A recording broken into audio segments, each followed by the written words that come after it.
আল্লাহর নবী সাল্লাল্লাহু আলাইহি সাল্লাম বলছেন, as-salawatul khamsu wal jumu'atu ilal jumu'a wa ramadanu ila ramadan mukaffiratun lima bainahunna idza ijtunibatil kaba'ir। আল্লাহর নবী বলেন, ও আমার উম্মতেরা, কেউ যদি 5 ওয়াক্ত নামাজ আদায় করে, ফজর থেকে জোহর মাঝখানে যে সগীরা গুনাহ করবে, জোহর থেকে আসর মাঝখানে যত সগীরা গুনাহ হবে, আসর থেকে মাগরিব যত সগীরা গুনাহ হবে, মাগরিব থেকে এশা যত সগীরা গুনাহ হবে, এশা থেকে ফজর যত সগীরা গুনাহ হবে, 5 ওয়াক্ত নামাজ পড়ার কারণে 5 ওয়াক্ত নামাজের মাধ্যমে সব সগীরা মাফ হয়ে যাবে। আর যদি নামাজ পড়ার সাথে সাথে ইস্তেগফার আর তওবাও করে, তাহলে 5 ওয়াক্ত নামাজের মাধ্যমে সারা দিন যত গুনাহ করেছে সব গুনাহ আল্লাহ মাফ করে দিবেন।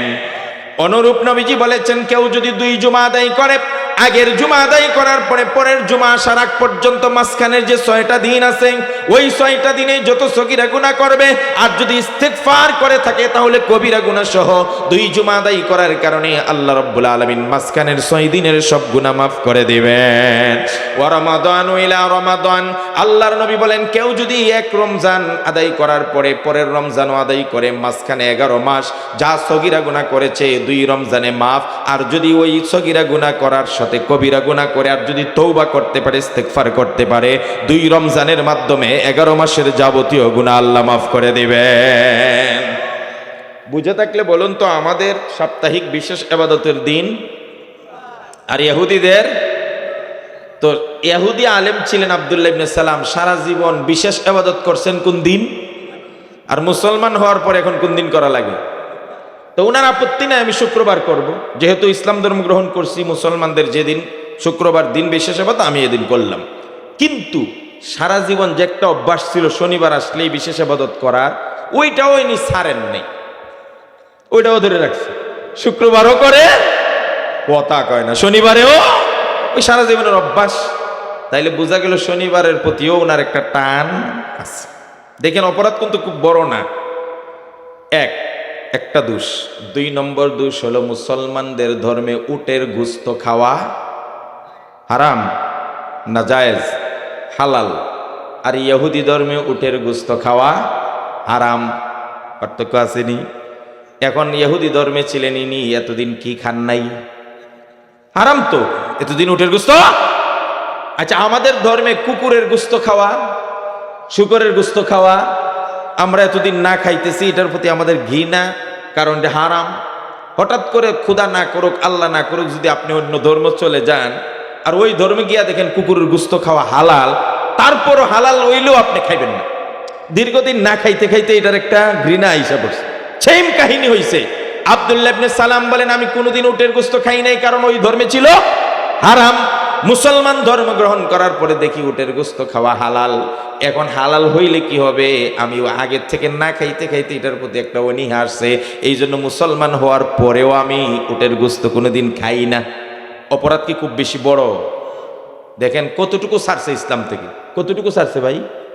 শনিবার দিন আগেও ইবাদত করতো, এই জন্য ওই টানে এই দিন রে এখনো ইবাদত করে। শুক্রবার তো আর মিস করছে না। উটের গোশত খাওয়া এতদিন খায় নাই, এই জন্য এখন খায় না। এমন তো না যে উটের গোশত খাইতেই হবে। হালাল মানে কি? ইচ্ছা কইলে খাও, ইচ্ছা হইলে খেও না। তাহলে আমার দৃষ্টিতে আব্দুল্লাহ ইবনে সালাম যে 2টা দুষ করছেন বলতে পারেন, একটাও বড় কিছু না।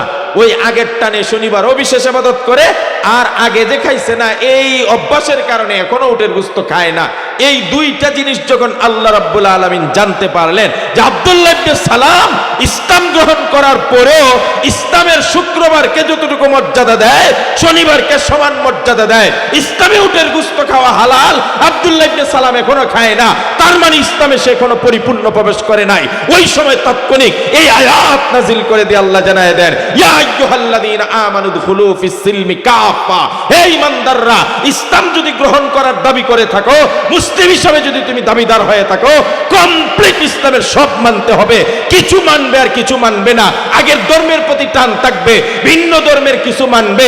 তুমি গণতন্ত্রের কিছু বিশ্বাস করো, সমাজতন্ত্রের কিছু বিশ্বাস করো, কমিউনিজমের কিছু বিশ্বাস করো, ধর্মনিরপেক্ষ মতবাদের কিছু বিশ্বাস করো, এরপরে ব্রিটিশদের আইনের জাস্টিস কিছু বিশ্বাস করো।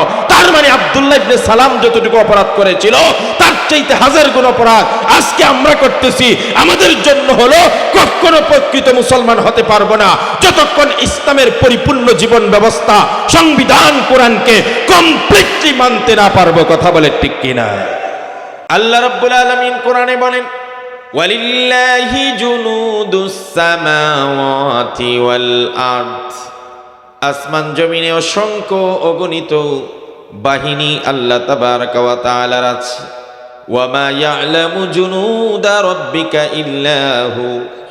আল্লাহর কি পরিমাণ বাহিনী আছে স্বয়ং আল্লাহ ছাড়া কেউ জানে না। এই যে আপনারা আমার সঙ্গে পড়লেন, মাহফিলের লাভটা দেখেন না। একজন সাহাবী রুকু থেকে ওঠার সময় আমরা কি বলি? সামি আল্লাহু লিমান হামিদা। এরপর একটা প্রশংসা বাক্য বলি, রব্বানা লাকাল হাম। এটার সঙ্গে আরেকটু বর্ধিত করে বাড়িয়ে বলছি, ইয়া রব্বি লাকাল হামদু কামা ইয়ামবাগি লিজালালি ওয়াজহিকা ওয়া আযীমি সুলতানিকা।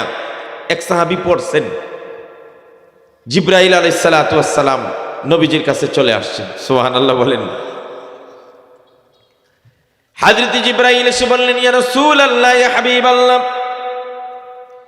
আপনার কোন একজন সাহাবী আজকে এত সুন্দর করে আল্লাহর প্রশংসা করলেন, এত সুন্দর অর্থবহ প্রশংসা বাক্য দিয়ে আল্লাহর শুকরিয়া আদায় করলেন, এর বিনিময়ে কি পরিমাণ সওয়াব লিখবেন? স্বয়ং কিরামান কাতিবিন এর পরিমাণ নির্ধারণ করতে পারছেন না। তাফসীর ইবনে কাসির এই রওয়ায়াত এসেছে, কিরামান কাতিবিন আল্লাহ রাব্বুল আলামিনের কাছে বললেন, এত সুন্দর করে প্রশংসা করলেন, বিনিময়ে কি পরিমাণ সওয়াব লিখবো আপনি বলে দেন। আল্লাহ সবকিছু জানার পরে জিজ্ঞেস করলেন, আমার বান্দা এমন কি কালিমা, কি বাক্য, কি প্রশংসা করলো? ফেরেশতার জবান থেকে আল্লাহর কাছে ফেরেশতা শুনে দিলেন, ইয়া রব্বি লাকাল হামদু কামা ইয়ামবাগি লিজালালি ওয়াজহিকা ওয়া আযীমি সুলতানিক।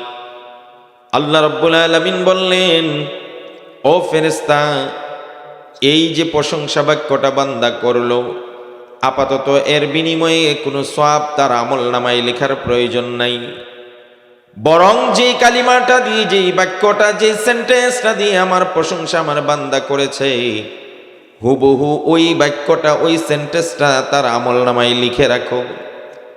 কিয়ামতের কঠিন দিনে বান্দার সঙ্গে যখন আমার মুলাকাত হবে, সেদিন আমি আমার গোলামকে জিজ্ঞেস করে নিব, ওরে গোলাম, এত সুন্দর করে আমার প্রশংসা করেছিলে, আজকে জানতে চাই এর বিনিময়ে তুমি আমার কাছে কি চাও?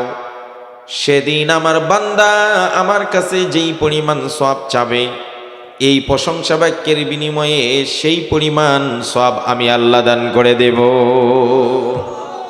জিবরাইল আলাইহিস সালাম নবীজির কাছে এটা জানায় দিলেন। এজন্য লাভ আছে না? না। আমি এখানে যতদূর, আমি কিন্তু পাশেই গত বছরও মাহফিল করে গেছি। কোন একজন, উনি মনে হয় সম্ভবত এসপি সাহেবের বাড়ি আছে আশপাশে, আছে কোন একজন এসপি সাহেব অথবা জেলার কোনো বড় প্রশাসনের দায়িত্ব আছে, উত্তর খামেরই আছে না ওনার বাড়ি। তো এখানে এসে আপনাদের এবং সকলের কথোপকথন এবং অবস্থানে যা বুঝলাম, একটা কথা আপনারা মনোযোগ দিয়ে শুনবেন। আপনি যদি আপনার দুশ্মন চিনতে ব্যর্থ হন, তাহলে যে আপনার দুশ্মন না তারে মনে করবেন দুশ্মন, আর যে প্রকৃত দুশ্মন সে আড়ালে থেকে যাবে। কথা বলে ঠিক কিনা? আমাদের দুশ্মনকে, এটাই আমরা চিনতে ব্যর্থ। আসলে আমাদের প্রকৃত দুশ্মনকে, মুসলিম জাতির দুশ্মনকে, এই যে পাটাপাটি দোলাদুলি, এগুলা কিন্তু এই আমাদের দুশ্মনরা লাগাইয়া রাখছে। তোরা সুন্নি ওয়াহাবি নিয়ে মারামারি কর, কেউ আহলে হাদিস, কেউ মাযহাবি, মারামারি কর, রাজনৈতিকভাবে শততা বিভক্ত করে দিছি, মারামারি কর, আরো আরো যত ধরনের বিভক্তি আছে লাগাইয়া দিছে। তোমাদের শক্তিকে তোমরা নিজেরা কিলাকিলি করে খর্ব করো, আর ফাঁক দিয়ে ইসলামের 12টা আমরা বাজায় দিব। কথা বলে ঠিক কিনা? এই কথাটা আমি একটা মৌলিক কথা বললাম। শুনেন কোরআন কি বলছে, আমাদের মূলত আমাদের জাতীয় দুশ্মন কারা, আমরা মুসলিম জাতির জাতীয় দুশ্মন কারা, তাহলে বুঝবেন দুশ্মন চিনলে পরে কার বিরুদ্ধে আমরা লড়াই করব। কোরআনে কারিমে আমাদেরকে জানায় দিলেন, মুসলিম জাতির দুশ্মন হলো দুইটা জাত। এই দুইটা দল হলো মুসলিম জাতির জানের দুশ্মন, প্রাণের দুশ্মন, জীবনের দুশ্মন, চূড়ান্ত দুশ্মন। আল্লাহ রাব্বুল আলামিন বলেন, লাতাজিদান্না আশাদ্দান নাসি আদাওয়াতান লিল্লাযীনা আমানুল ইয়াহুদা ওয়াল্লাযীনা আশরাকু। আল্লাহ রাব্বুল আলামিন বলেন, হে দুনিয়ার মুসলমানেরা, তোমাদের জাতীয় দুশ্মন দুইটা দল। ভালো করে কান খুলে শুনে রাখবেন, সবাই শুনবেন। আল্লাহ দুটি দলের কথা বলেছেন, আমাদের জাতীয় জীবনের দুশ্মন, মুসলিম জাতির দুশ্মন। লাতাজিদান্না আশাদ্দান নাসি আদাওয়াতান লিল্লাযীনা আমানুল ইয়াহুদা। নাম্বার 1, মুসলিম জাতির ইমানদারদের জাতীয় দুশ্মন হলো পৃথিবীর সবচাইতে ধোঁকাবাজ প্রতারক জাতি ইহুদি গোষ্ঠী। কথা বলেন ঠিক কিনা? আল্লাহ বলছেন, আল্লাযীনা লিল্লাযীনা আমানুল ইয়াহুদ। ইহুদি জাতিরা পৃথিবীর মুসলিম জাতির প্রথম জানের দুশ্মন, জীবনের দুশ্মন। কথা বলে ঠিক কিনা? আজ পৃথিবীতে মুসলিম দেশগুলোতে যত হাঙ্গামা, এর অর্ধেক হাঙ্গামা, যত নির্যাতন মুসলমানদের উপর, এর অর্ধেক নির্যাতন, যত নিপীড়ন মুসলিম জাতির উপর, এর অর্ধেক নির্যাতন প্রত্যক্ষ এবং পরোক্ষভাবে তৈরি করছে এই চূড়ান্ত দুশ্মন ইহুদিরা। কথা বলে ঠিক কিনা? আপনি ফিলিস্তিনের দিকে তাকিয়ে দেখেন, কারা করছে? কথা বলেন না। এই ব্যাপারে আমি কথা বলবো। দেখেন, আমার আগে যিনি কথা বলেছেন হাবিবুর রহমান যুক্তিবাদী ভাই একটা আয়াত পড়ছেন, ইয়া আইয়ুহাল্লাযীনা আমানু দুখুলু ফিস সিলমি কাফা, ইসলামে পরিপূর্ণ রূপে প্রবেশ করুন। এখন আমরা যারা মুসলমান আছি, আমরা কতটুকু পরিপূর্ণ মুসলমান এটা আগে জানি, তাহলে আল্লাহর আয়াতের আমরা আমল হলো কিনা। এই আয়াতটা কেন নাজিল হয়েছে? কেন মুসলমানদেরকে, আল্লাহর ইমানদারদেরকে এবার ডাক দিয়া বলেন তোমরা পরিপূর্ণ ইসলামে প্রবেশ করো? এই আয়াতটা নাজিলের প্রেক্ষাপট বা শানে নুজুলের ব্যাপারে মুফাসসিরিনে কেরাম বলেছেন, নবীজি সাল্লাল্লাহু আলাইহি ওয়াসাল্লাম যখন মক্কাতে আগমন করলেন, এই খবর চলে গেল মদিনায়। তো মদিনার একজন শ্রেষ্ঠ আলেম ছিলেন, ইহুদি আলেম। মুসলমানদের আলেম না ইহুদিদের আলেম? কোরআনের আলেম নাকি তাদের তাওরাত কিতাবের আলেম? নাম ছিল আব্দুল্লাহ ইবনে সালাম। বড় বিজ্ঞ একজন আলেম ছিলেন। তো ইহুদি জাত যারা আছে, উম্মত যারা ছিল মদিনায়, এরা সবাই তাদের আলেমের কাছে আসছে। কেন? আপনি তো আসমানি কিতাব পড়েন, জানেন মক্কাতে নাকি আখিরি জামানার পয়গম্বরের হিসাবে মুহাম্মদ নামে, আব্দুল্লাহর ছেলে মুহাম্মদ নামে একজন নবী ঘোষণা করেছেন। তো আপনার তো আসমানি কিতাবের ব্যাপারে পড়াশোনা আছে, আপনার কাছে জানতে চাই উনি কি সত্য নবী না ভণ্ড নবী? কাজটা খারাপ করছে না ভালো করছে? কয় খারাপ করছে। কেন? আরে জানতে চাইছে।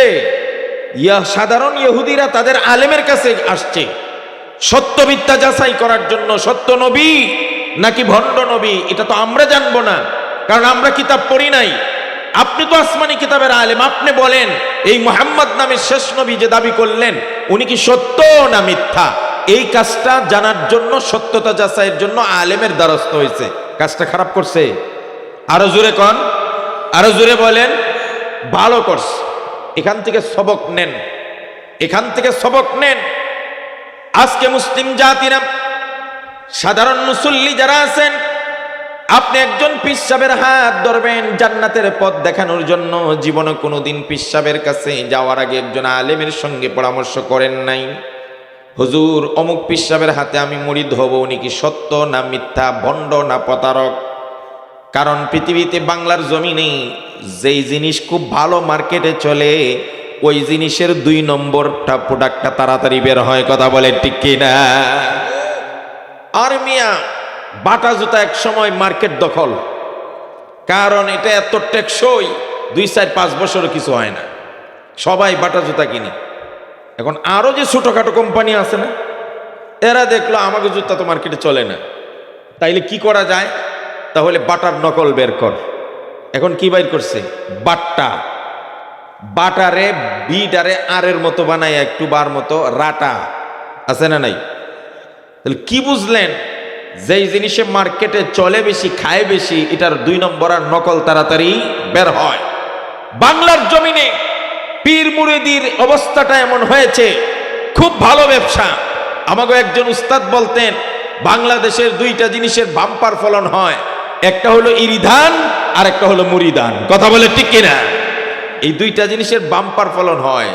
খুলে বসলেই গরু ছাগলের অভাব নাই, আপনি দরবার খুলে বসলেই উটের অভাব নাই।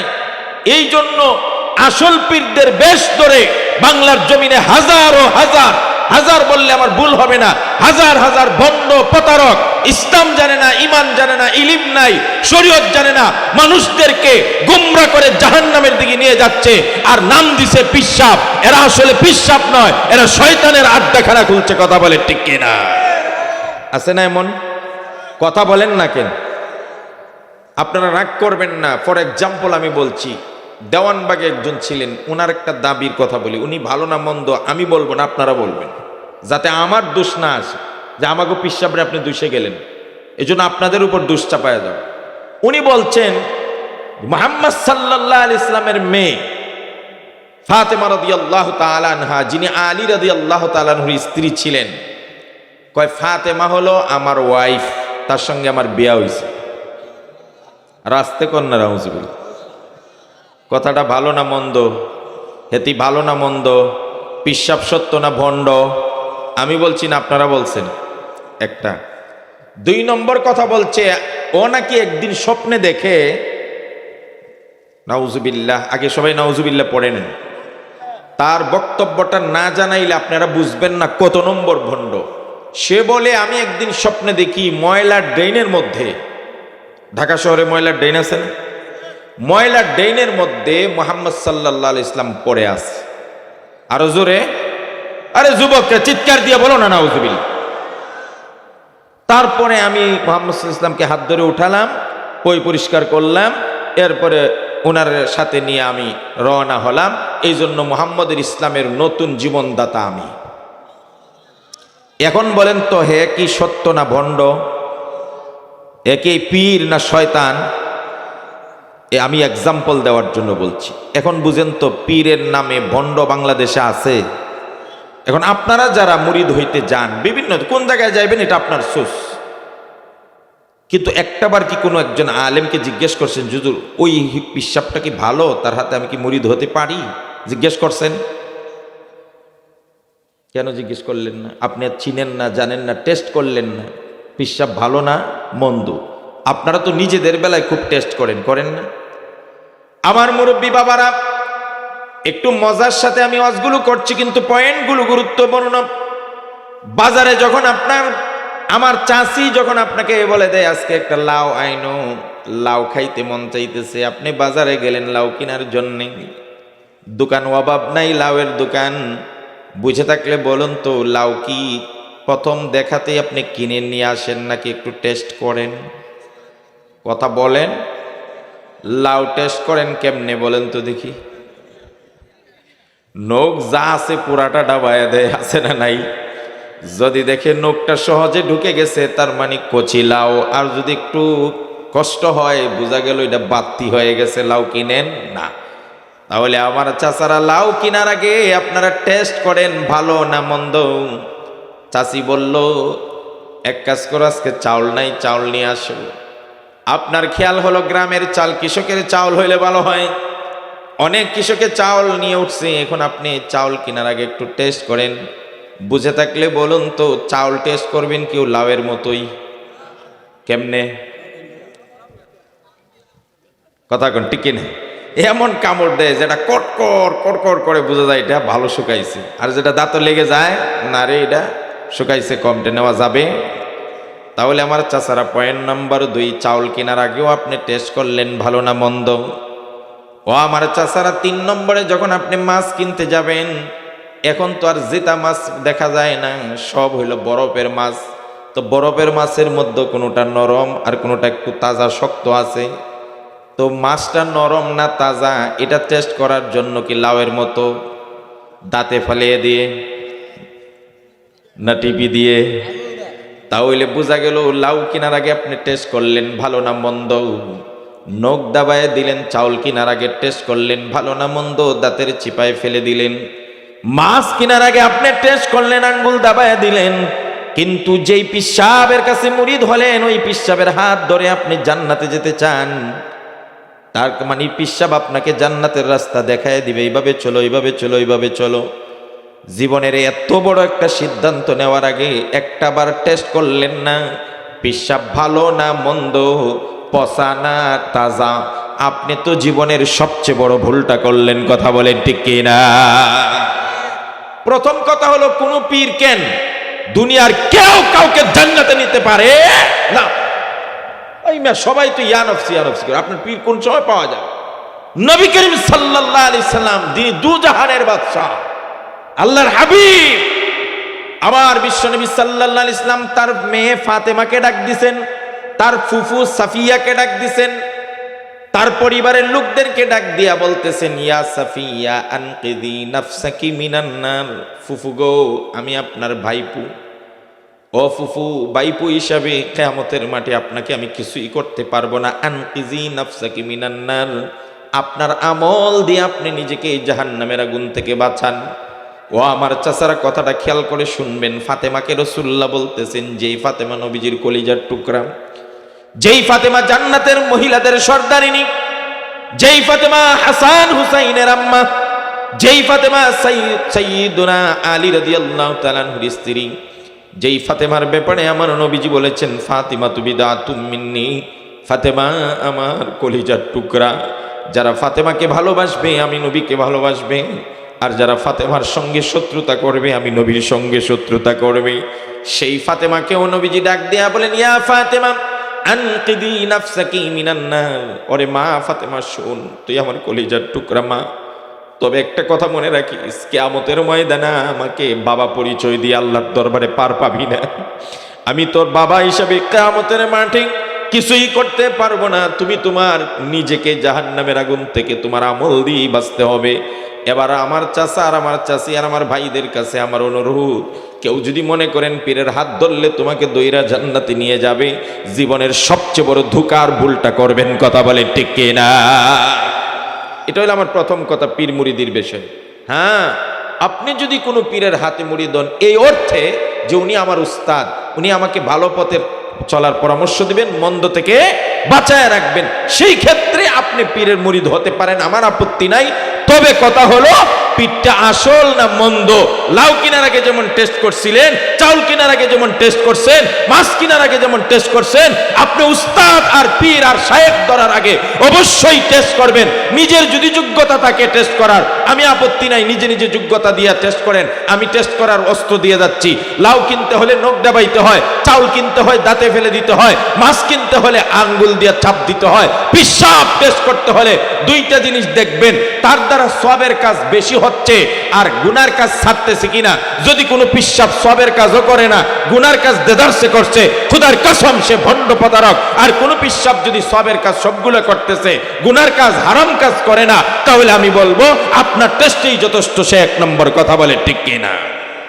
শেষ টেস্ট। আর যদি আপনি সেটা না পারেন, তাহলে ওই মদিনার ইহুদিরা তাদের আলেমকে যেমন নবী সত্য না মিথ্যা জানার জন্য, যাচাই করার জন্য বলছিলেন, আপনি একজন হাক্কানি আলেম যান, আপনার মহল্লার ইমাম সাহেবকে গুরুত্ব দেন, ইমাম সাহেবের সঙ্গে পরামর্শ করেন। ইমাম সাহেবকে দুনিয়াতে যেমন লাগবে, কিয়ামতের মাঠেও লাগবে। লাগবে না? এই জান্নাতে গেলেও লাগবে। কি বুঝছেন? ইমাম সাহেব মানে কি চাকর? আমি একটা কথা বলি চাচারা, আমি তো মজার মানুষ। আমি এমন ওয়াজ করব, কিছু কইতেও পারবেন না, মজাও পাইবেন, সইতেও পারবেন না। কথা বুঝছেন? হিকমত বুঝেন? হিকমত, হিকমত কি চাচাগণ? তো আপনি কোন হিকমত মানে কি? বিচক্ষণতা, কৌশল, এই তো। আরে একজন জালিম বাদশা ছিল, হাজ্জাজ ইবনে ইউসুফ, মুসলিম বাদশা। সে ইসলামের বড় কাজ করছে, কিন্তু কোরআনে যে জের জবর পেশ দিয়ে আমরা পড়ি না এখন, এই কাজটা হাজ্জাজ বিন ইউসুফে করছে। তাইলে সে ইসলামের খেদমত করছে না? কথা কয় না? আরে অনেকে বলেন আমরা ইসলামের এই করছি, সেই করছি, এই করছি, সেই করছি, কয় না? আমরা কই না অনেকে। তা আপনি এই করছেন, সেই করছেন, এর মানে কি আপনি ইসলামের 12টা বাজানোর আপনি অনুমতি পেয়ে গেছেন? হাজ্জাজ বিন ইউসুফও ভালো কাজ করছে। কোরআনে কি লাগাইছে? জের জবর না লাগাইলে মেয়ে আপনারা দূরের কথা, আমার মতো অনেক মৌলবীও কোরআন পড়তে পারতো না। কথা কয় না। আরবি গ্রামার পরিপূর্ণ জানার পরে আপনি আর কোরআন শরীফ পড়তে পারতেন না, নাহলে কোনোদিন পড়তে পারতেন না। তাহলে কত বড় কাজটা করছে সেই হাজ্জাজ বিন ইউসুফ। ভালো কাজ করলে কি হবে, এ ছিল দুনিয়ার জালিম। মানুষের ধরে ধরে খালি তার মতের বিরুদ্ধে গেলেই কচু কাটা, মায়ের জুলুম, অত্যাচার, ভিন্ন মত রাখতে চাবে না। এই ভিন্ন মত দমন করার জন্য ফার্স্ট ছিলেন সে হাজ্জাজ বিন ইউসুফ। তো একদিন সে তার মনে মনে চিন্তা হইল যে আমি যে রাষ্ট্র চালাইতেছি, ভালো মন্দ সবই তো আছে, দেখি তো জনগণ আমার ব্যাপারে কি মতামত ব্যক্ত করে। এইটা যাচাই করার জন্য ছদ্মবেশে এক গ্রামে গিয়ে ঢুকছে। বাদশাহী পোশাক প্রেসিডেন্ট, ওনার নাম কি? হাজ্জাজ বিন ইউসুফ। কোনার চিনেন? কোনা দেখছেন? কোনা আচ্ছা, লোকটা কেমন? কথা কয় না, লোকটা কেমন? এখন তার যে কার্যকলাপ, উনি না যে কেউ কইব যে সে কত বড় নষ্ট। চাচাকে যখন বললেন যে হাজ্জাজ বিন ইউসুফ এই যে প্রেসিডেন্ট, লোকটা কেমন, চাচা সাথে সাথে বলে দিলেন, ও হাজ্জাজ বিন ইউসুফের কথা বলতেছো, তাহতা আদিমিস সামাই ফাওকাল আরদ, আসমানের নিচে জমিনের উপরে এর চাইতে বড় জালিম আর কেউ হতে পারে না। কথাটা কারে কইছো? রাজার, এই রাজার ব্যাপারে কইতেছে না, সিন্না কইছে তো। এখন প্রথম কমেন্ট পড়ছে এমন বাজে কমেন্ট, মানে দ্বিতীয় আরেকজনকে জিগানোর মন মানসিকতা হারাই ফেলছে। প্রথম বলেই যদি বোল্ড হয়ে যায় তার বেট করবো কিনা। এবার হাজ্জাজ বিন ইউসুফের রাগ উঠে গেছে, আমার ব্যাপারে এত বড় কথা, তাও আমার সামনে। দাই মিয়া, আমার চিনো? কোনা আপনারা তো আমি কোনোদিন দেখি না, চিনি না। আমি এলাম হাজ্জাজ বিন ইউসুফ। এবার বুঝেন তো পায়জামার রশি কতটা ঢিলা হইব। কিন্তু ওই যে চাচা আপনারা বলছিলাম যে হেকমত একটা বিষয় আছে। এখন ওই মৌলানা সাহেব বলতেছে, কারি ধরা তো খাইছি মনে মনে, এখন কিভাবে বাঁচা যায়। এবার আলেম সাহেব বলল, আপনি হাজ্জাজ বিন ইউসুফ? তাইলে আপনার পরিচয় পাইলাম, কিন্তু আমি কে আপনি চিনেননি। এবার রাজা ক, তুমি কে? কসু তোমার আবার চিনতে হবে, তুমি কে? এবার ওই চাচা বলতেছে, জাহাপনা আমি ওই লোক যে সপ্তাহে 3 দিন পাগল থাকি, কোথায় যাই, কি করি, কই যাই, কি খাই, কিছুই মনে থাকে না। আর আমার পাগলামির প্রথম দিন আজকে সকাল থেকে শুরু হয়েছে। এখন তার যে টেম্পার, রাগ বড়ই ছিল, এই কথা শুই না হাইসা দিছে, মন ভালো গেছে, যা তোরে মাফ করে দিলাম। এটার নাম হইল হেকমত, এটার নাম কৌশল। এই জন্য কথা আমাদের সব বলতে হবে, কিন্তু কৌশলে। হিকমত, উদউ ইলা সাবিলি রাব্বিকা বিল হিকমাতি ওয়াল মাউইযাতিল হাসানা, তোমরা ডাকো তোমার প্রভুর পথে মানুষকে প্রজ্ঞা বিচক্ষণতার সঙ্গে ডাকো। কথা বলে ঠিক কিনা? তাহলে ওই আব্দুল্লাহ ইবনে সালামের কাছে গিয়ে তার দলের ইহুদি মানুষরা জিজ্ঞেস করলো, নবীজি কেমন, কি সত্য না মিথ্যা? এবার ওই আব্দুল্লাহ ইবনে সালাম বললেন, আমি যতটুকু আসমানি কিতাব পড়েছি, আমি স্টাডি করেছি, আমার জানা মতে যিনি আখির জামানার পয়গম্বর হবেন, শেষ নবী হবেন, ওনার ব্যাপারে লেখা আছে তিনি কিছুদিনের ভিতরেই তার মাতৃভূমি মক্কা ছেড়ে মদিনায় হিজরত করে আসবেন। কারণ মক্কার লোকেরা তাকে চিনবে না, তার উপর টর্চার করবে, অত্যাচার করবে। তাইলে আমার কথা হলো, উনি সত্য না মিথ্যা আমরা কিছুদিনের ভিতরেই জানতে পারবো। যদি সত্য নবী হন আসমানে কিতাব অনুযায়ী, উনি আমাদের এলাকায় কিছুদিনের ভিতরে হিজরত করে আসবেন। কথা বলেন ঠিক কি না? এটা হইল ওনার ফার্স্ট টেস্ট, প্রথম পরীক্ষা। এই জন্য এখন সব ইহুদিরা, আব্দুল্লাহ ইবনে সালাম বলেন, আমি সহ সবাই অপেক্ষা করতেছিলাম, যদি সত্য নবী হন তাহলে হিজরত করে মদিনায় আসবেন। কিছুদিন পরেই আমরা খবর পাইলাম আখিরি জামানার পয়গম্বর, শেষ নবী, রাহমাতুল লিল আলামিন, সাইয়্যিদুস সাকালাইন, নবিউর রহমান, নবী মুহাম্মদ সাল্লাল্লাহু আলাইহি সাল্লাম বেঈমান কাফেরদের অত্যাচার সহ্য না করতে পেরে হিজরত করে অলরেডি তিনি মদিনায় চলে এসেছেন। প্রথম পরীক্ষা পাশ করছেন। আব্দুল্লাহ ইবনে সালাম বলেন, যেদিন তিনি মদিনায় আসছেন ওই দিন আমি আমার খেজুর গাছের মাথায় আগায় ছিলাম, খেজুর গাছ পরিষ্কার করতেছিলাম। এমন সময় ওই যেই লোকেরা, আমার দলের লোকেরা, আমার উম্মতেরা, আমার ইহুদি জাতি ভাইয়েরা আমাকে জিজ্ঞেস করছিল, খবর পেয়ে দৌড়াইয়া আমাকে খুঁজতে খুঁজতে বাগানে গিয়ে দেখি আমি খেজুর গাছ সাফ করতেছি। আমাকে ডাক দেয়া বলে, ও আলেম সাহেব, আপনি তো বলছিলেন যদি সত্য নবী হয় তাহলে মদিনায় হিজরত করে আসবে। অলরেডি তো তিনি মদিনায় হিজরত করে চলে আসছেন। আব্দুল্লাহ ইবনে সালাম বলেন, এই কথা শোনার পরে আমার ভিতরে এতটা আনন্দ হলো, আরে যাই হোক, আমার নসিব ভালো, তাহলে শেষ নবী মনে হয় ইনিই হবেন, কারণ প্রথম পরীক্ষায় পাস করছেন। আমি গাছের আঘাত থেকে কত তাড়াতাড়ি যে নামছি আর কিভাবে নামছি আমি নিজেও কইতে পারবো না। আব্দুল্লাহ ইবনে সালাম বলেন, আমি আমার জাতি লোকদেরকে, ইহুদিদেরকে নিয়ে সুজা খুঁজতে লাগলাম কার বাড়িতে কোথায় আসছেন। জানতে পারলাম আবু আইয়ুব আনসারী রাদিয়াল্লাহু তাআলা আনহুর বাড়িতে নবীজির উট নিয়ে এসে থেমে গেছেন।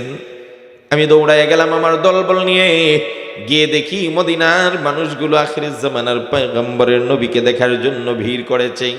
চতুর্দিকে লোকে লোকারণ্য, বাড়ির আঙ্গিনায় সব মানুষ ভিড় করে আছে। আব্দুল্লাহ ইবনে সালাম বলেন, আমি অনেক কষ্টে মানুষদেরকে একটু চাপিয়ে চেপা চাপা দিয়ে একটু দূর থেকে আখিরি জামানার পয়গম্বরের চেহারার দিকে তাকাইলাম। যেই মাত্র চেহারার দিকে তাকাইলাম, আর তাওরাত কিতাবে নবীজির অবয়ব আর বর্ণনা আছে নবীর চেহারা কেমন হবে, আল্লাহর নবীর মাথার কপালটা কতটুকু প্রশস্ত হবে, নাকটা কেমন হবে, চোখ কেমন হবে, দাঁত কেমন হবে, দাড়ি কেমন হবে, সব বিবরণ লেখা আছে। আমি একবার তাওরাত কিতাবের দিকে তাকাই, আবার আখির জামানার পয়গম্বরের চেহারার দিকে তাকাই। খোদার কসম দুনিয়ার মানুষেরা, আমি নবীর চেহারার দিকে তাকাইয়া আমার 2 নম্বর পরীক্ষা ওনাকে পাস দিয়ে দিলাম। আমার জবান থেকে আমি বের করে দিলাম, ইন্নাহু লাইসা বিওয়াজহিন কাযাব, এই চেহারার কোনো ভণ্ড নবীর চেহারা হতে পারে না, নিঃসন্দেহে ইনি সত্য নবী। কয় পরীক্ষা পাস করছেন? 3টা। কেমনে? কয়টা? একটা হইল মক্কা থেকে হিজরত করে মদিনা আসছেন। 2 নম্বর, চেহারা দেখে মিলে বলছি যে উনি মিথ্যা নবী হতে পারেন। এবার 3 নম্বর, এটা হইল চূড়ান্ত পরীক্ষা। আব্দুল্লাহ ইবনে সালাম বলেন, এবার আমার চূড়ান্ত পরীক্ষা, উনি সত্য নবী না মিথ্যা নবী। আমি ধীরে ধীরে নবীর কাছে গিয়ে বললাম, ইয়া রাসূলুল্লাহ, ইয়া হাবিবাল্লাহ, আপনার জন্য আমার 3 নম্বর টেস্ট হলো, 3 নম্বর পরীক্ষা হলো। আমি আপনাকে 3টা প্রশ্ন করব, যদি 3টা প্রশ্নের উত্তর দিতে পারেন তাহলে আপনাকে সত্য নবী হিসাবে আমরা মেনে নিব, আর যদি এই 3 প্রশ্নের উত্তর দিতে না পারেন তাহলে আপনি নবী নন, কারণ এই 3টা প্রশ্ন নবী ছাড়া কেউ বলতে পারবে না। কয় প্রশ্ন? জোরে কয় না। আল্লাহর নবী বলেন, আব্দুল্লাহ ইবনে সালাম বলো তোমার কি প্রশ্ন? এবার আব্দুল্লাহ ইবনে সালাম বলেন, আমার প্রথম প্রশ্ন হলো, জান্নাতীরা যখন জান্নাতে যাবে আল্লাহর পক্ষ থেকে তাদেরকে উপরন্ত মেহমানদারির ব্যবস্থা করবে। আপনি বলেন তো দেখি, জান্নাতীরা জান্নাতে যাওয়ার পরে তাদেরকে প্রথম মেহমানদারিটা কোন জিনিস দ্বারা করবে? 1। 2 নম্বর হলো, সন্তান কখনো ছেলে হয় কখনো মেয়ে হয়, কখন ছেলে হয় আর কখন মেয়ে হয়, এটা ব্যাপারে আপনার কি বক্তব্য? 3 নম্বর হলো, কিয়ামতের অনেক আলামত তো প্রকাশ হবে, কিন্তু কিয়ামতের বড় আলামতগুলোর মধ্যে প্রথম আলামত কি? এই 3টা প্রশ্নের উত্তর যদি দিতে পারেন তাহলে আপনি সত্য নবী হিসাবে আমি আব্দুল্লাহ ইবনে সালাম মেনে নেব। সুবহানাল্লাহ বলেন না? এটা হলো চূড়ান্ত পরীক্ষা। এবার আল্লাহর নবী সাল্লাল্লাহু আলাইহি ওয়াসাল্লাম হেসে দিয়ে বলেন, আব্দুল্লাহ ইবনে সালাম, তুমি কি কি প্রশ্ন করবে আর প্রশ্নের উত্তর কি হবে, তুমি আসার আগে আগে আল্লাহ রাব্বুল আলামিন হযরতে জিবরাইলের মাধ্যমে আমাকে প্রশ্ন সহ উত্তর সহ একটু আগেই জানিয়ে দিয়ে গেছেন। সুবহানাল্লাহ। একে একে 3টা প্রশ্নের উত্তর দিয়ে দিলেন। আমাকে যদি বলেন 3টা প্রশ্নের উত্তর কি, আমি বলবো এটা আমার সাবজেক্ট না, একটা উত্তর দেই তত অন্তত পক্ষে আপনাদের মনের তাসাল্লির জন্য। প্রথম প্রশ্নটা ছিল, জান্নাতীরা যখন জান্নাতে যাবে তখন প্রথম মেহমানদারি কোন জিনিস দিয়ে করাবে? আল্লাহর নবী বলেন, আব্দুল্লাহ ইবনে সালাম রে, আল্লাহ পাক জান্নাতীদেরকে প্রথম যে আপ্যায়নটা করবে, যেই জিনিস দ্বারা মেহমানদারি করবে, সেটা হবে মাছের কলিজা ভুনা দিয়ে প্রথম মেহমানদারি করাবে। আব্দুল্লাহ ইবনে সালাম বলেন, আমার বুঝ হয়ে গেছে, চূড়ান্ত পরীক্ষায় পাস। তিনি মুসলমান হয়েছেন ঘরের ভিতরে। হুজুর আপনার সঙ্গে আমার একটু বোঝাপড়া আছে। ঘরের ভিতরে আব্দুল্লাহ ইবনে সালাম বলেন, আমি নবীজির হাতে মুসলমান হয়েছি। হওয়ার পরে আমার মূল পয়েন্টটা আসতেছি, হওয়ার পরে আমি নবীকে কানে কানে বললাম, হুজুর আমরা তো ইহুদি জাত, আমি যে মুসলমান হইছি আপাতত এটা হাইড করে রাখেন, গোপন রাখেন, আমার জাতিকে ওই ইহুদিদেরকে আমার ব্যাপারে জিজ্ঞেস করবেন। আমি মুসলমান হইছি কথা বইলেন না, যে তোমাদের মধ্যে যে আব্দুল্লাহ ইবনে সালাম আছে লোকটা কেমন কাজ। এবার নবীজি বের হয়ে এসে বললেন, এ ইহুদি ভাইয়েরা, তোমাদের মধ্যে যে আব্দুল্লাহ ইবনে সালাম আছে লোকটা কেমন? এখন তারা তো অবশ্যই আগের থেকেই মানে আলেম সাহেব সবাই এক ডাকে বললেন, হুয়া সাইয়্যিদুনা ওয়া সাইয়্যিদু ওয়া ইবনু সাইয়্যিদিনা, ইনি আমাদের নেতা, ওনার বাপও নেতা ছিলেন, উনি সর্দার, উনি সম্মানিত, উনি ভালো, ইনি এই যা প্রশংসা আছে সব করলেন। এবার আব্দুল্লাহ ইবনে সালাম বের হয়ে এসে বলেন, হুজুরে এবার তাদেরকে বলেন যে আব্দুল্লাহ ইবনে সালাম মুসলমান হয়ে গেছে, এরপরে আমার ব্যাপারে কি বলে দেখেন। আল্লাহর নবী বলেন, যদি সে ভালো হয়, সর্দার হয়, নেতা হয়, সে কিন্তু অলরেডি মুসলমান হয়ে গেছে, এবার বলো তো সে কেমন। এবার এই ইহুদিরা এই মুহূর্তের ভিতরে পোল্টি মেরে বলতেছে, হে হইল সবচেয়ে নিকৃষ্ট, তার চেয়ে বাজ, তার চেয়ে বাজে, তার চেয়ে নিকৃষ্ট আর কেউ হতে পারে না। কি করলো ভাই? একটু আগে বললো নেতা ভালো, এই সেই, আর মুহূর্তের ভিতরে বললো সে সবচেয়ে নষ্ট, পোল্টি মারছে। এবার আব্দুল্লাহ ইবনে সালাম বলেন, হুজুর ইহুদিদের এই কালচার, এই স্বভাব, এই চরিত্র আপনাকে জানানোর জন্য আমি কৌশলটা করেছিলাম। আপনি যা মুসলমান আছে এদেরকে জানাই দিবেন, ইহুদিরা হলো পৃথিবীর সবচেয়ে ধূর্ত জাতি, সবচেয়ে প্রতারক জাতি, সবচেয়ে দান্দাবাজ জাতি। কথা বলে ঠিক কিনা? আল্লাহও বলছেন, লাতাজিদান্না শাদ্দান নাসি আদাওয়াতাল লিল্লাযিনা আমানুল ইহুদ, সবচেয়ে চূড়ান্ত দুশমন হলো ইহুদিরা।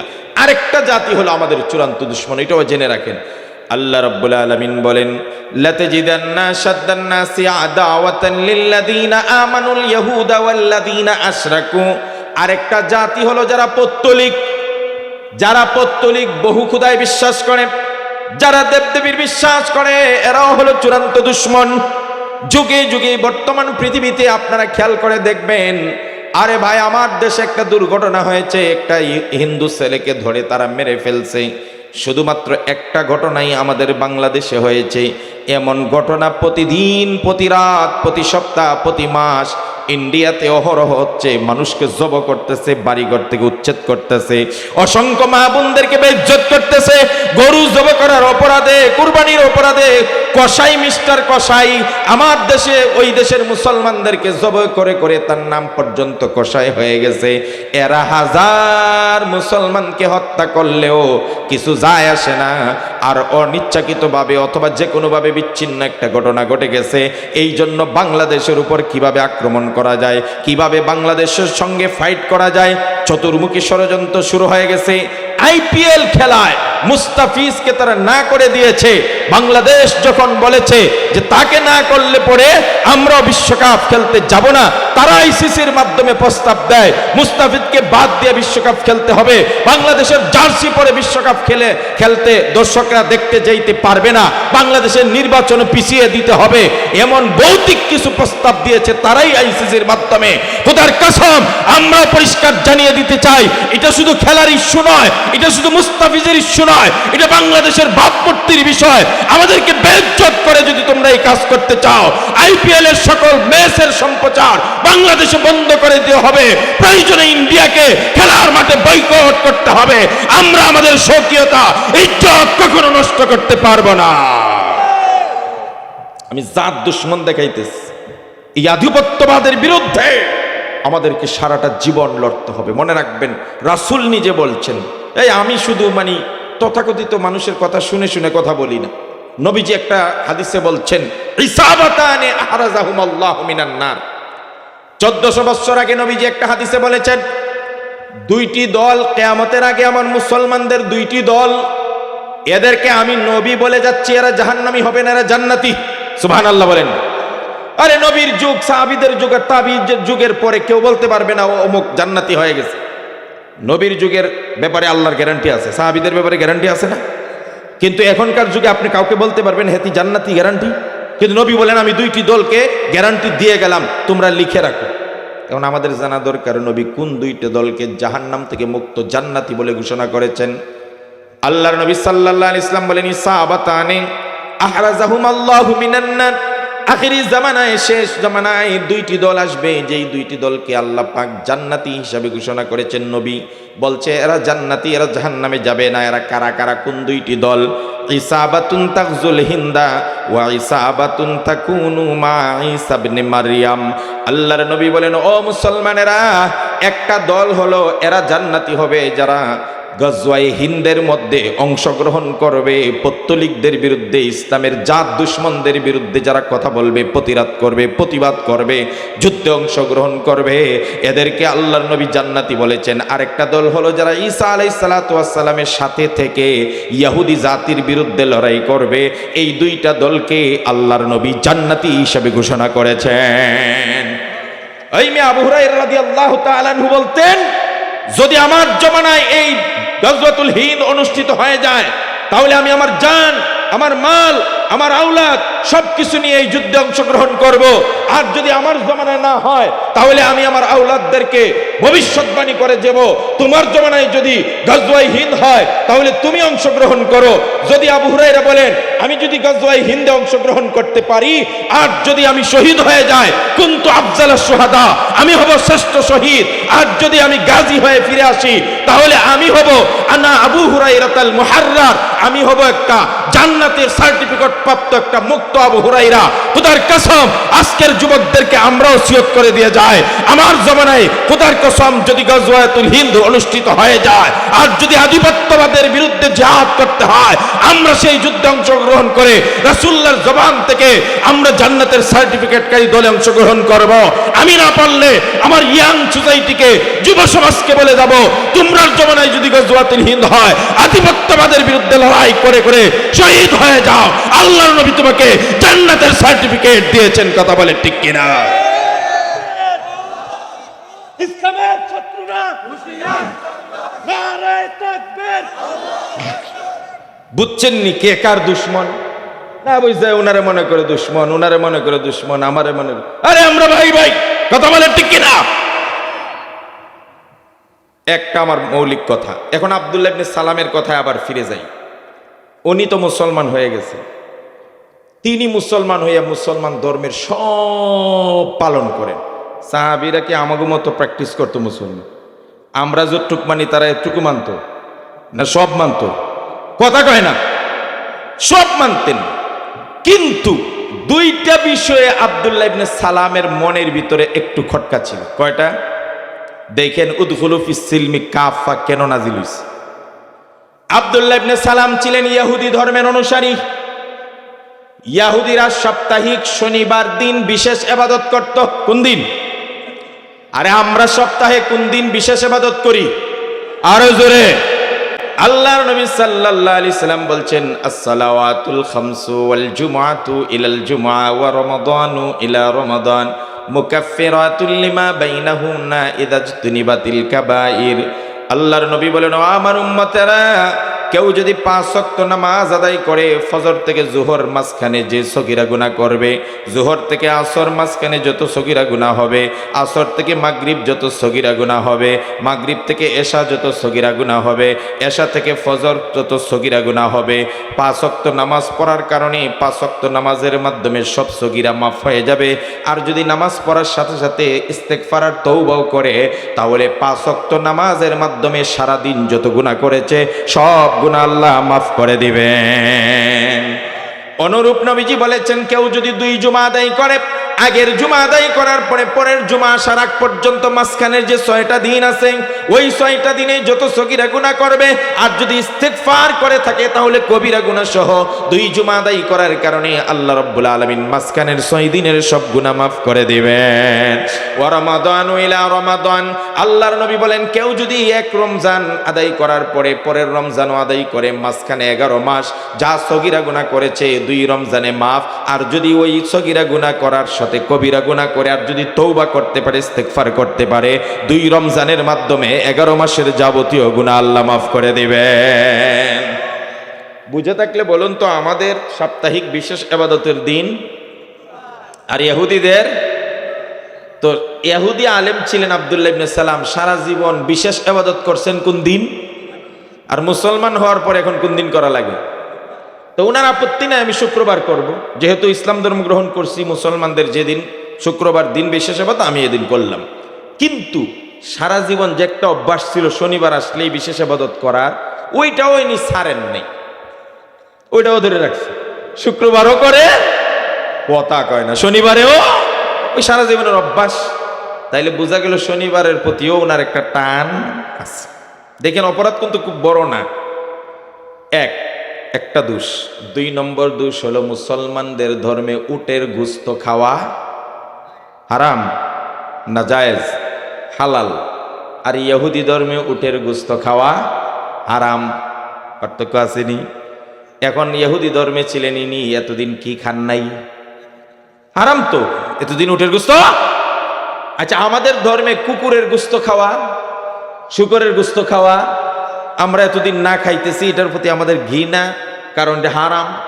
হঠাৎ করে খোদা না করুক, আল্লাহ না করুক, যদি আপনি অন্য ধর্ম চলে যান আর ওই ধর্মে গিয়া দেখেন কুকুরের গোশত খাওয়া হালাল, তারপরও হালাল হইলেও আপনি খাইবেন না। দীর্ঘদিন না খাইতে খাইতে এটার একটা ঘৃণা আইসা পড়ছে। সেম কাহিনী হইছে। আব্দুল্লাহ ইবনে সালাম বলেন, আমি কোনোদিন উটের গোশত খাই নাই, কারণ ওই ধর্মে ছিল হারাম। মুসলমান ধর্ম গ্রহণ করার পরে দেখি উটের গোশত খাওয়া হালাল। এখন হালাল হইলে কি হবে? আমি আগের থেকে না খাইতে খাইতে এটার প্রতি একটা অনীহা আসছে, এই জন্য মুসলমান হওয়ার পরেও আমি উটের গোশত কোনোদিন খাই না। অপরাধ কি খুব বেশি বড়? দেখেন কতটুকু ছাড়ছে ইসলাম থেকে, কতটুকু ছাড়ছে ভাই। শনিবার দিন আগেও ইবাদত করতো, এই জন্য ওই টানে এই দিন রে এখনো ইবাদত করে। শুক্রবার তো আর মিস করছে না। উটের গোশত খাওয়া এতদিন খায় নাই, এই জন্য এখন খায় না। এমন তো না যে উটের গোশত খাইতেই হবে। হালাল মানে কি? ইচ্ছা কইলে খাও, ইচ্ছা হইলে খেও না। তাহলে আমার দৃষ্টিতে আব্দুল্লাহ ইবনে সালাম যে দুইটা দুষ করছেন বলতে পারেন, একটাও বড় কিছু না। ওই আগের টানে শনিবার বিশেষ ইবাদত করে, আর আগে যে খাইছে না, এই অভ্যাসের কারণে এখনো উটের গোশত খায় না।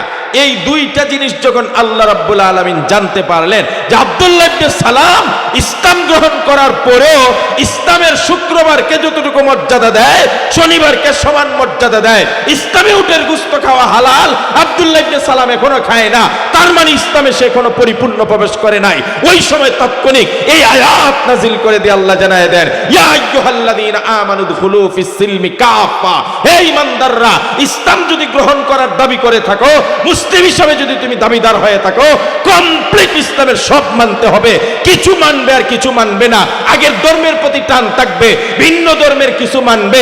তুমি গণতন্ত্রের কিছু বিশ্বাস করো, সমাজতন্ত্রের কিছু বিশ্বাস করো, কমিউনিজমের কিছু বিশ্বাস করো, ধর্মনিরপেক্ষ মতবাদের কিছু বিশ্বাস করো, এরপরে ব্রিটিশদের আইনের জাস্টিস কিছু বিশ্বাস করো।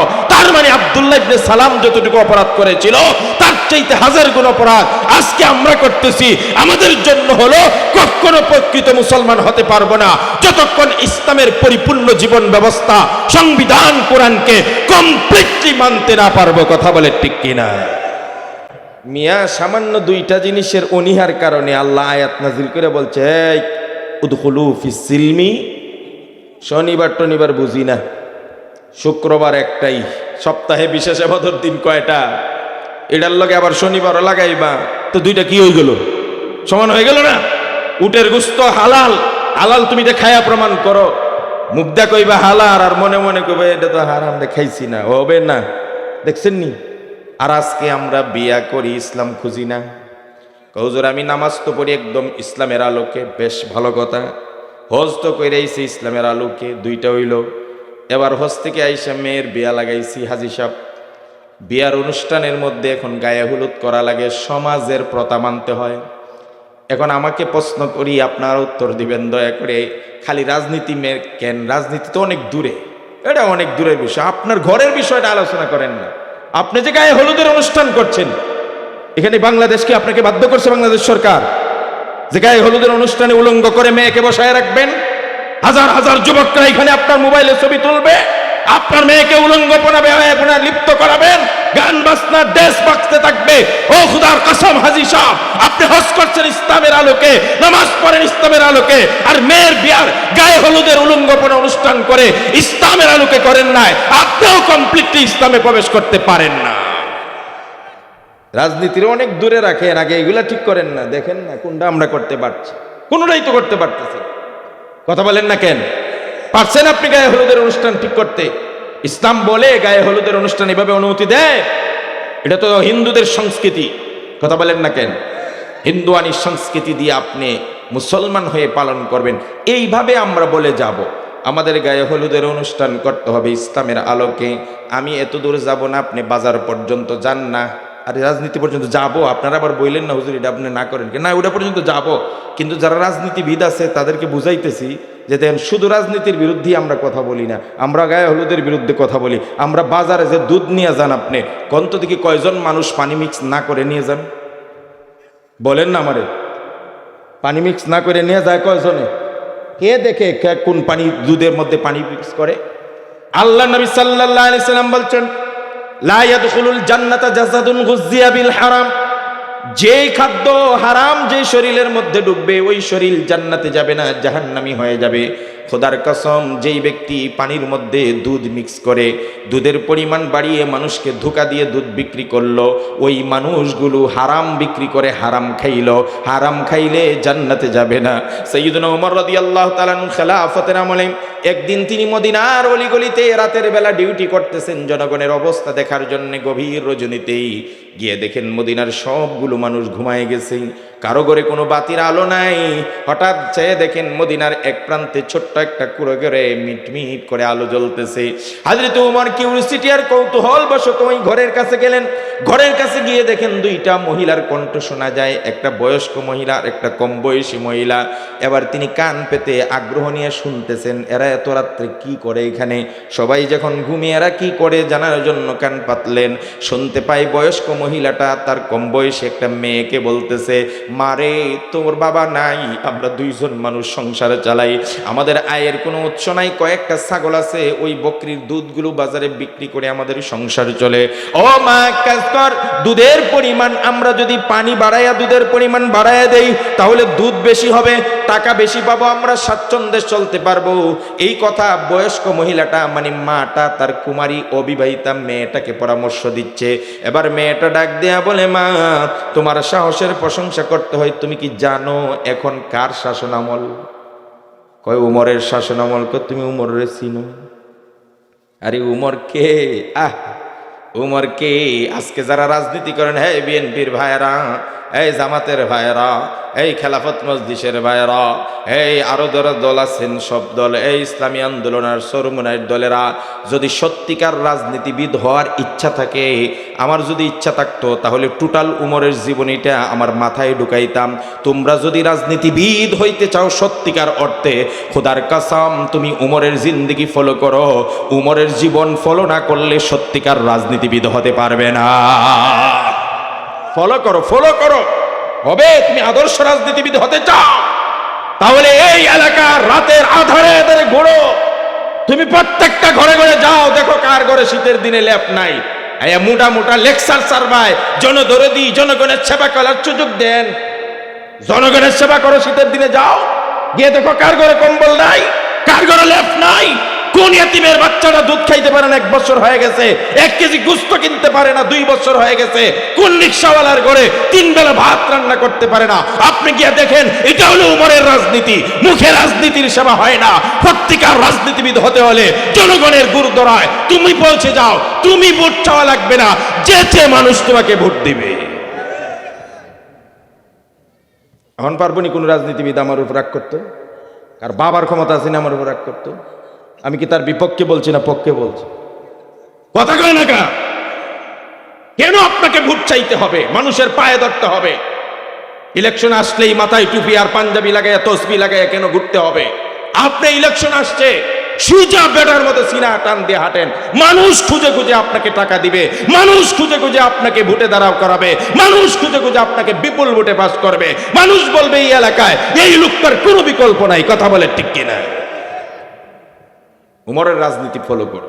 সাইয়েদনা উমর রাদিয়াল্লাহু তাআলা আনহু ছিলেন এমন সিংহ পুরুষ, তাকে দেখলে একদিন কয়েকটা বাচ্চা ঢোল বাজাইতেছে, ছোট্ট মেয়েরা। উমর রাসূলুল্লাহ এবং আবু বকর বসা। আবু বকর রাদিয়াল্লাহু তাআলা ধমক, যাই নবীজির সামনে তোমরা এটি করতেছ। হুজুর ছিলেন দয়াল নবী, বাচ্চাদেরকে কতটা মহব্বত করতেন।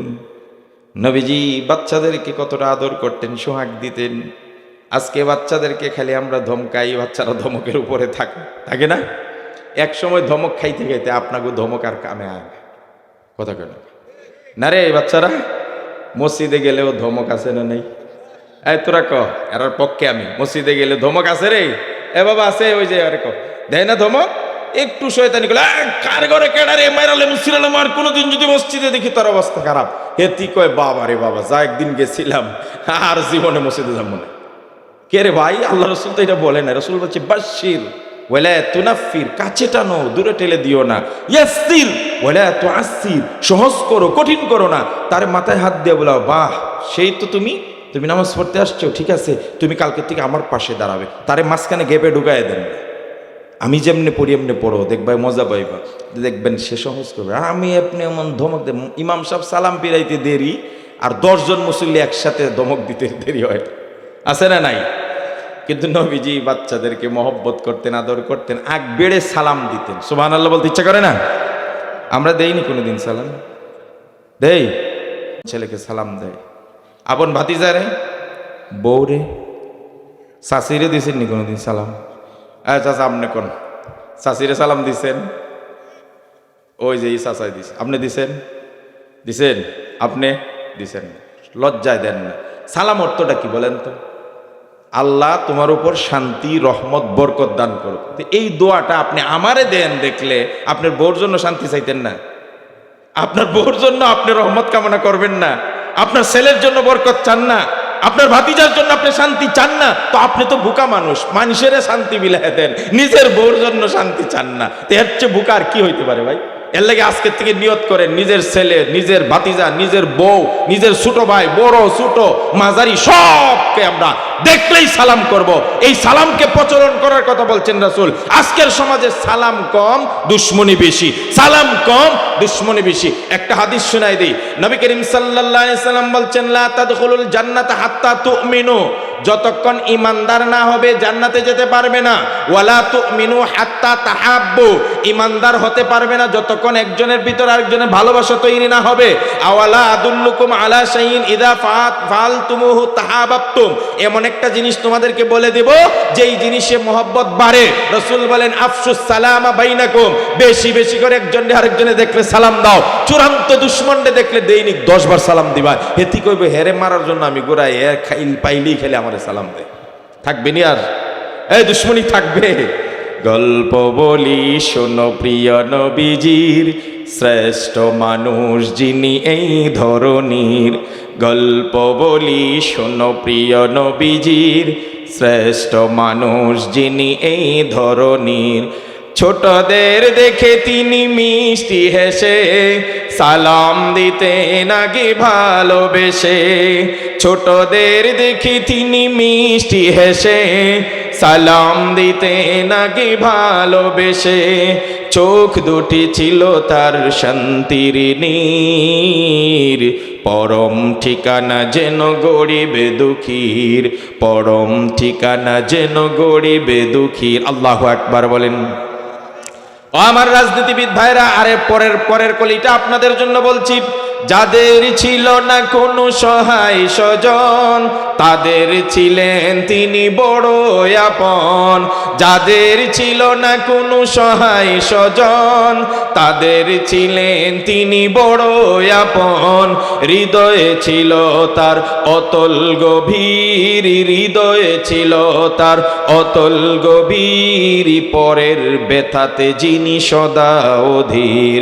গল্প বলি শোনো প্রিয় নবীজির, শ্রেষ্ঠ মানুষ যিনি এই ধরনীর। আল্লাহু আকবার। আমার নবীজি বলেন আবু বকর, বাচ্চারা দুষ্টমি করতেছে, আনন্দ করতে দাও, এদেরকে ধমক দিও না, এরা তো বুঝে না। তো ছোট্ট মেয়েরা এইভাবে ডুল বাজাইতেছে, মানে দোয়াব বাজাইতেছে। কিছুক্ষণ পরে নবীজি চেয়ে দেখেন বাচ্চাগুলো একেবারে ফেরেশতা হইয়া বসে আছে, ডুল তবলা কিছুই নাই, সুজা আলিফের মতো বসে আছে। নবীজি বললেন আরে কি হলো, হঠাৎ করে এত নীরব হয়ে গেল বাচ্চাগুলা?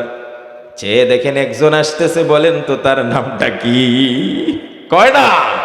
উমর আসতেছে, উমর। হযরত উমরের বিষয়টা খেয়াল করলেন, এই নবীজি কেনে বসা, আবু বকর বসা, তারা দব বাজাইতেছে আর আমারে দেখে বন্ধ করে দিছে সব। তার মানে আমারে নবীজি আবু বকরের চাইতে বেশি গুরুত্ব দেয়, এটা তো বেয়াদবি। উমর গিয়া এদেরকে দমকানো শুরু করে, রসুলের সামনে বাজাস আর আমার দেখে বন্ধ করছো, তোরা তো বেয়াদব। নবীজি বললেন উমর, বাচ্চাগুলা তো তোমাকে ভয় পাবেই, এদেরকে ধমকে লাভ নাই। তোমারে দেখলে শুধু বাচ্চারা ভয় পায় না, মানুষ ভয় পায় না, তোমাকে দেখলে শয়তান পর্যন্ত ভয় পায়। তুমি যেই রাস্তায় যাও ওই রাস্তায় মিস্টার শয়তান পর্যন্ত যেতে চায় না। উমর চিনাইলাম, উমর। সেই উমরের শাসনে মা তুমি দুধে পানি দিতে চাও, যদি উমর জানতে পারে তোমারও কল্লা যাবে, আমারও। এবার মা ডাক দেয়া বলে, তুই আসলে একটা বোকা মেয়ে। রাত এখন 3টা বাজে, গভীর রজনীতে মদিনার অলিগলিতে তাকায় দেখ, একটা ঘরে ও মদিনার দরজা খোলা নাই, সবগুলো দরজা বন্ধ, সবগুলো ঘরের আলো নিভিয়া, সবাই ঘুমাইতেছে। মারে বোকা মেয়ে, ওমর তো একজন মানুষ, সারা দিন রাজ্যের কাজ করে, দায়িত্ব পালন করে, শরীরে ক্লান্তি আছে, বিছানায় গা হেলিয়ে গিয়ে দেখ উমর ঘুমাইতেছে। উমর দেখলে তো আমাদেরকে শাস্তি দিবে।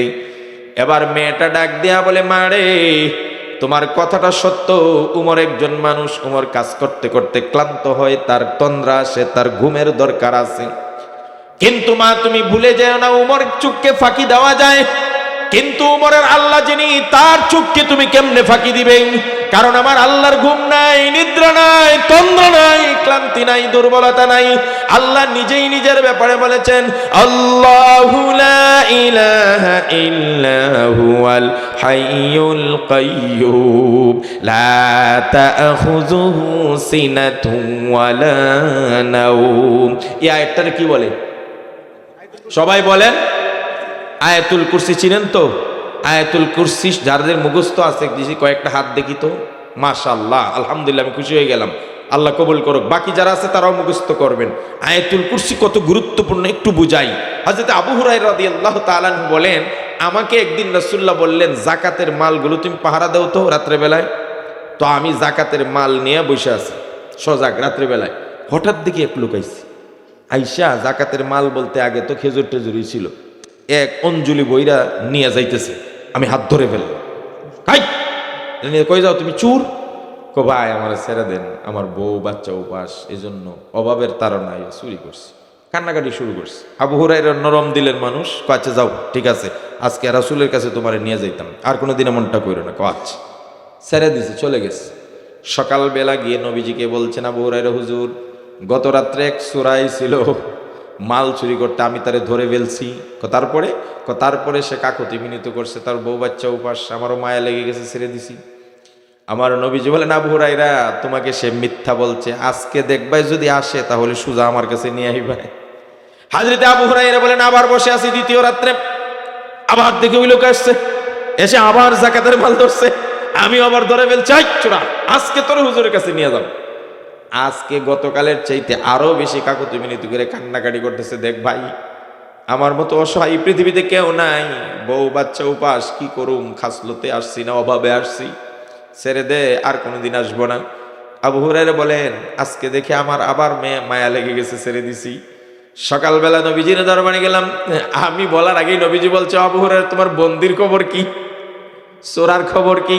হুজুর আজকেও তো আসছিল, কিন্তু গতকালকের চাইতে আজকে আরো বেশি কাকুতি মিনতি করছে, এই জন্য ছেড়ে দিছি।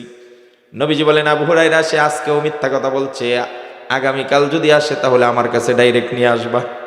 আবু হুরায়রা বলেন, তৃতীয় রাত্রে বসে আছে, দেখি চোরা বেটা আবার আইছে। সুবহানাল্লাহ কয় না? আবু হুরায়রা বলেন, আজকে যা আছে বলে তোরা আর ছাড়ছি না, যতই কাকুতি মিনতি করবি।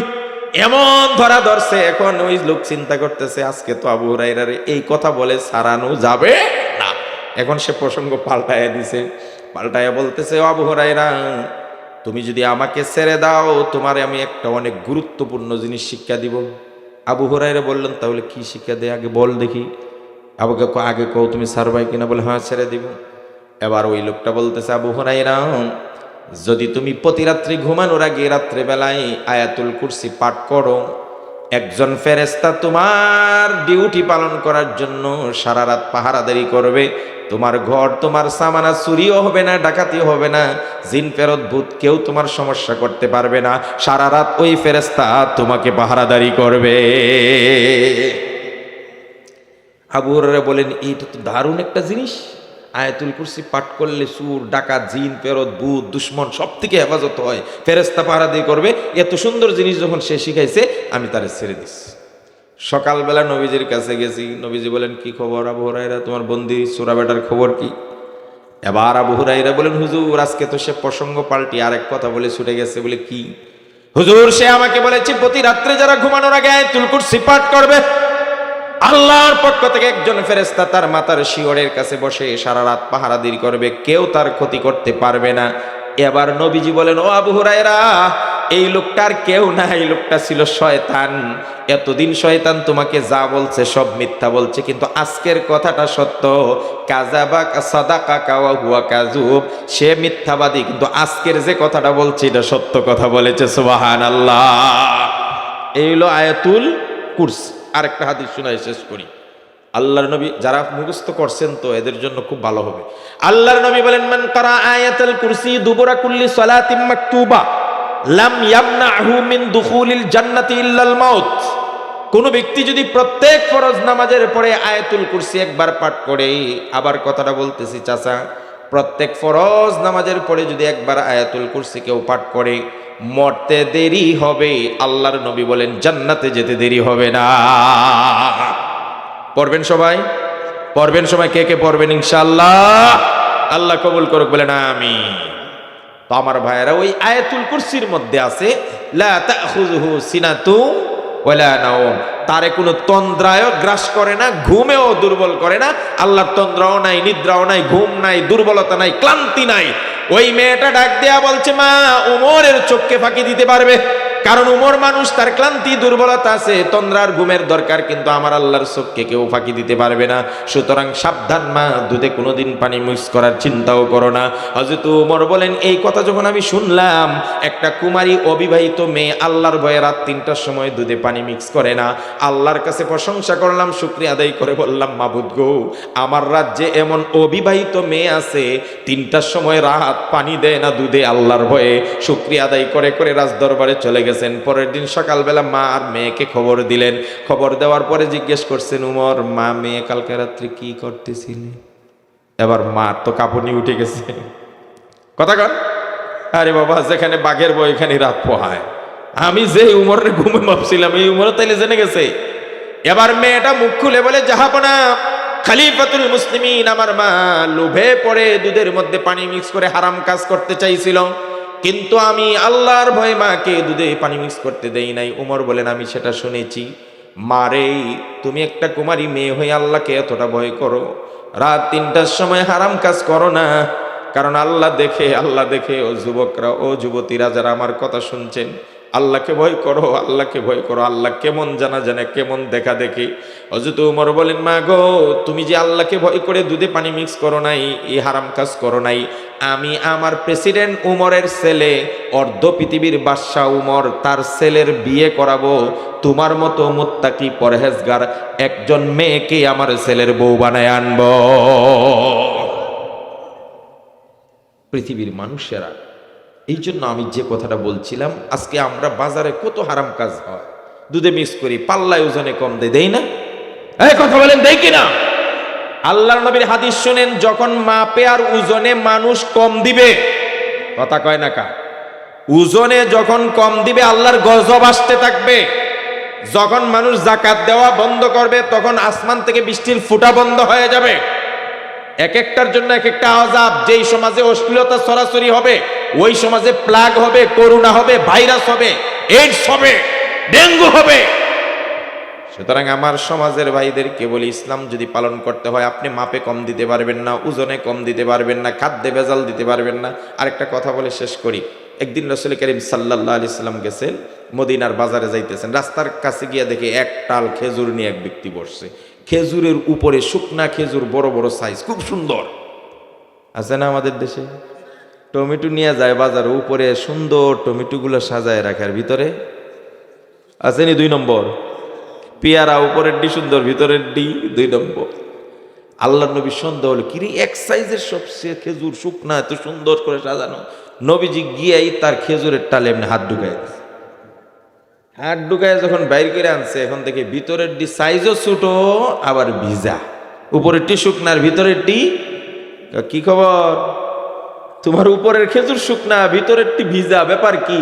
এখন অজুহাত দেয়, গত রাত্রে বৃষ্টি হয়েছিল হুজুরের জন্য ভিজে গেছে। আমার নবীজি বলেন, যদি ভিজে গিয়ে থাকে তাহলে ভিজাটা শুদ্ধা মানুষকে দেখাও, মানুষকে দেখাচ্ছ শুকনাটা দেখাচ্ছ বড় সাইজ আর ভিতরে ছোট সাইজ ভিজা।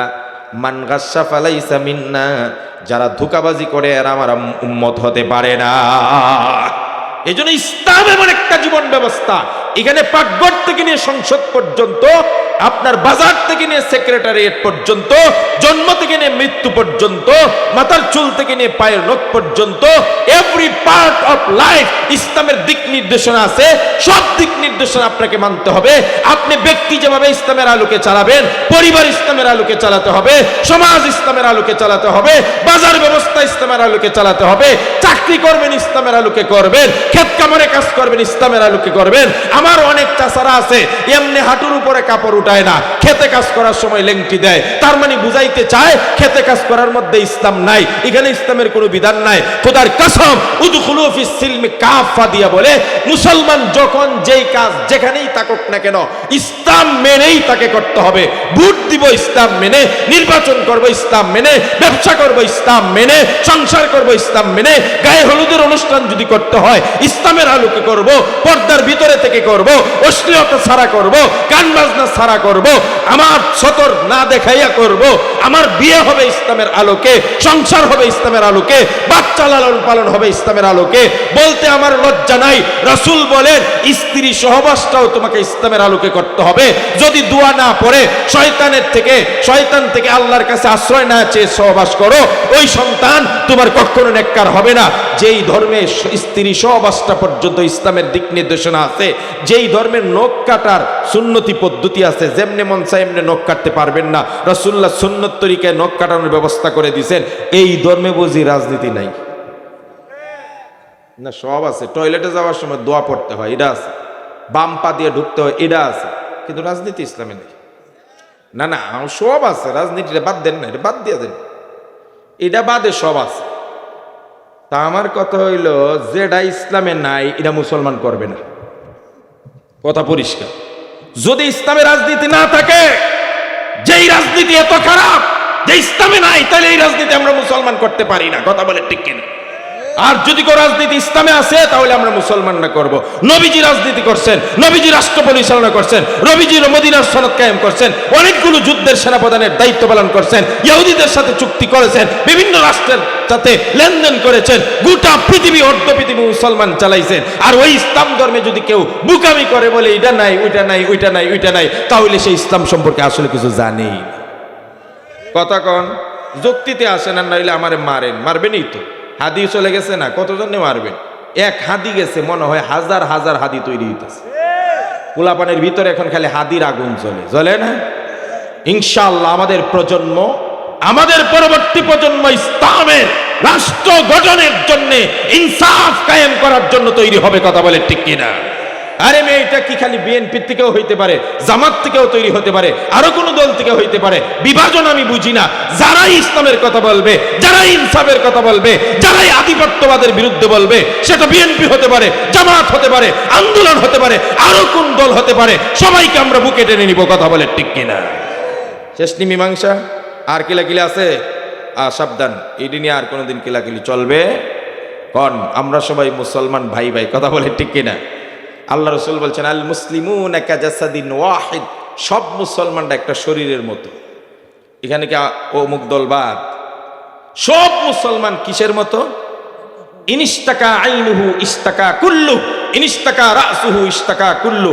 চোখকে যদি কেউ বালি পরে তাহলে আপনার হাত পা মাথা শরীর সব নিটান্ডা ঘুমাইব। আমার এক চোখের সমস্যা হয়েছে, বাকি তো সব ঠিক আছে, আমি ঘুমাই। পারবেন ঘুমাইতে? কি বুঝলেন? চোখে আঘাত পাইলে সারা শরীর আঘাতপ্রাপ্ত হয়, এর ব্যথায় ব্যথিত হয়। আল্লাহ রসুল বলেন মাথায় আঘাত পাইলে যেমন সারা শরীর ব্যথিত হয়, পৃথিবীর শুধু ওই অমুক দল তমুক বলতো, আমি তো অত ছোটতা চিন্তা করি না।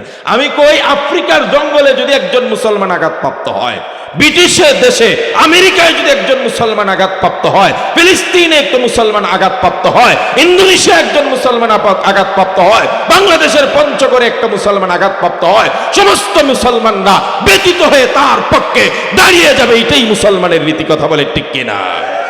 আল মুসলিমুন ইন্নামাল মুমিনুনা ইখওয়া, আল্লাহ বলছেন সব মুমিনরা ভাই ভাই। আসুন আমরা সবাই ভাই ভাই, বলেন কথা ঠিক কিনা? আল্লাহ তাবারাকা ওয়া তাআলা আমার এই ক্ষুদ্র আলোচনা সকলকে আমলের নিয়তে শোনার যে তৌফিক দিয়েছেন, আমরা যেন আমি সহ সবাই আমল করতে পারি। সকলে বলেন আমিন। শেষমেশ প্রবাসীদের উদ্দেশ্য বলি, আল্লাহ যেন তাদের রুজিতে বরকত দান করেন, আমরা তাদের জন্য দোয়া করব। আমাদের এলাকায় যারা আছে ভাই, সামনে রমজান, প্রস্তুতি নেন। জীবনে বহুত কিছু করছি আমরা, তওবা করেন, ইস্তেগফার করেন। রাসূল সাল্লাল্লাহু আলাইহি সাল্লাম বলছেন, যারা ইস্তেগফার করে তাদেরকে সমস্ত টেনশন থেকে আল্লাহ দূর রাখেন, সমস্ত সংকীর্ণতা থেকে ঊর্ধ্বে উঠান, আর এমন জায়গা থেকে রিজিক দেন সে কল্পনাও করতে পারবে। নবীজি বলেন, আল্লাহি ইন্নী লা আস্তাগফিরুল্লাহ ওয়া আতুবু ইলাইহি ফিল ইয়াউমি আকতার মিন ৭০ মাররা। আমি নবী দৈনিক ১০০ বার তওবা ইস্তেগফার করতাম। আমরাও বেশি বেশি তওবা করব, বলেন ইনশাআল্লাহ। ফরজ নামাজে সালাম ফিরে নবীজি ৩ বার পড়তেন। একবার পড়তেন আল্লাহু আকবার, কি বলতেন? এজন্য ফরজ নামাজের সালাম ফিরানোর পরে মুসল্লিরা প্রথম কাজ কি? এরপরে পড়তেন ৩ বার আস্তাগফিরুল্লাহ আস্তাগফিরুল্লাহ আস্তাগফিরুল্লাহ। আমরা পড়বো তো ইনশাআল্লাহ। এরপরে যারা আয়াতুল কুরসি আছে এটা পড়বো। এরপরে ৩৩ বার সুবহানাল্লাহ, ৩৩ বার আলহামদুলিল্লাহ, ৩৩ বার আল্লাহু আকবার, একবার লা ইলাহা, কথা কয় না, এটা পড়বো তো ইনশাআল্লাহ। আল্লাহ তাবারক ওয়া তাআলা আমাদেরকে আমল করার তৌফিক দান করুন। সকলে বলছে আমিন। ওয়া আখিরু দাওয়ানা আনিল হামদুলিল্লাহি রাব্বিল আলামিন।